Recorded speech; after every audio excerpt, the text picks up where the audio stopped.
कृषी मंत्री माणिकराव कोकाटे आपल्यासोबत आहे, त्यांच्याशी आपण बातचीत करणार आहोत।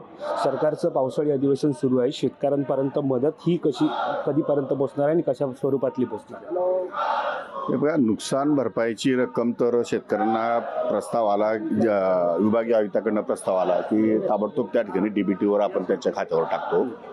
आणि बाकीच्या ज्या योजना आहेत, पूर्वीच्या काळी लॉट सिस्टीम या ठिकाणी होती आणि लॉट्स पडण्यासाठी वेळ जायचा, खूप वेळखाऊ कार्यक्रम होता तो। तर त्यामध्ये आपण फर्स्ट कम फर्स्ट सर्व्ह, प्रथम येणाऱ्यास प्रथम प्राधान्य या धर्तीवर आपण नवीन GR काढला आहे। त्यामुळे आता शासनाकडे जेवढे निधी या ठिकाणी उपलब्ध होईल ती निधी ताबडतोब आम्ही डीबीटीने शेतकऱ्यांच्या खात्यावर टाकतो।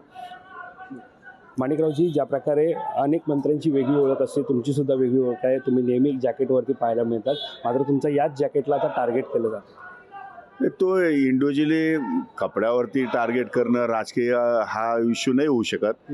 पण काही नसलं बोलायला की मग कशावर बोलतात लोक, कधी गाडीवर बोलतात, कधी कपड्यावर बोलतात, कधी मोबाईलवर बोलतात।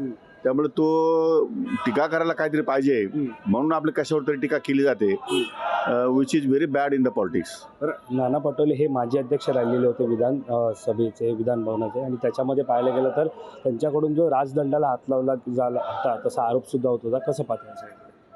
बघा, नाना पटोले विषयी मी खूप काही बोलावं असं काही नाही। नाना पटोलेचा पाठीमागचा इतिहास जर पाहिला, त्यांच्या मनामध्ये आलं की ते काही करतात, एकाच मिनिटामध्ये एक्स्ट्रीमली करतात, ते राजकारणाला अपेक्षित नाही। त्यांनी अशा प्रकारे कुठलीही भूमिका घेणं योग्य नाही।